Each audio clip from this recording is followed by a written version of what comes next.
नए नए आर्टिकल्स पढ़ने के लिए आप हमारे वेबसाइट pankajstudycenter.com पर आकर के विजिट कर सकते हैं। तो इसी में से मैंने एक आर्टिकल्स लिया है दहेज प्रथा पर निबंध, और इस आर्टिकल्स को मेरे पापा जी लिखे हैं और इस वीडियो का पूरा जो श्रेय है उन्हीं को जाता है।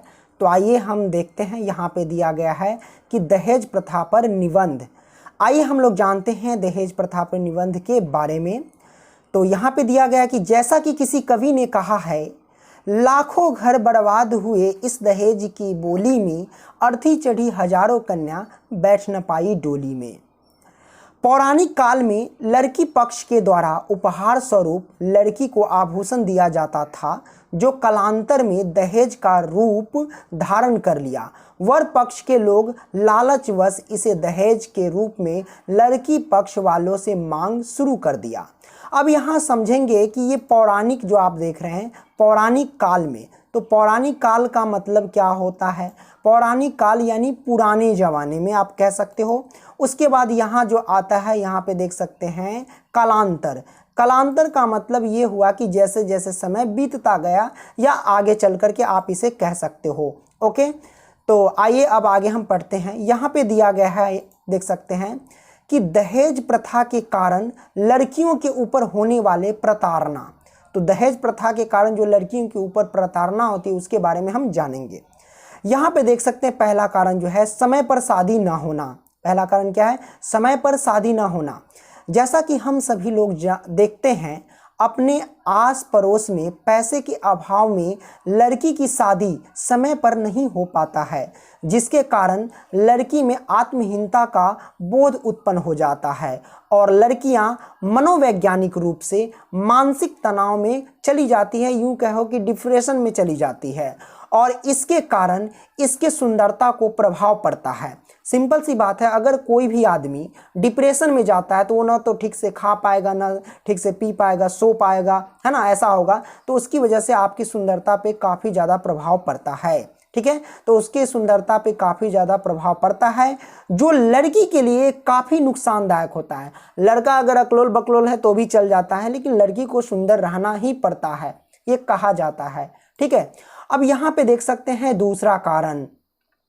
दूसरा कारण दिया गया है कि बेमेल विवाह का होना, यानी बिना मेल के विवाह हो जाना। लड़की को पसंद नहीं है, फिर लड़का को लड़की पसंद नहीं है, ऐसा हो जाता है ना, तो बिना बेमेल के शादी कर देना। ठीक है, तो यहाँ पे दिया गया है दोस्तों, आप हम सब अपने गांव कस्बे में अक्सर देखते हैं। गांव कस्बे या कस्बे को कहें यूं मोहल्ला, ठीक है, गाना में भी है कस्बे वाला, है ना, पवन सिंह का। दोस्तों आप हम सब अपने गांव कस्बे में अक्सर देखते हैं, लड़की के सामने लड़का का रूप रंग अच्छा नहीं होता है, फिर भी लड़कियां चुपचाप इसे अपना नियति मानकर स्वीकार कर लेती है। ठीक है, तो वो अपना नियति मानकर स्वीकार कर लेती है, लेकिन मेरे ख्याल से वैसा नहीं करना चाहिए। लेकिन लड़की को भी मजबूरी होता है कि चलो माँ बाप के पास पैसे नहीं है, फिर भी हम क्या कर सकते हैं, जो भी ढूंढा हो उसको हम स्वीकार कर लेते हैं। तो वो बेचारी क्या करती है, नियति मान करके इसे स्वीकार कर लेती है।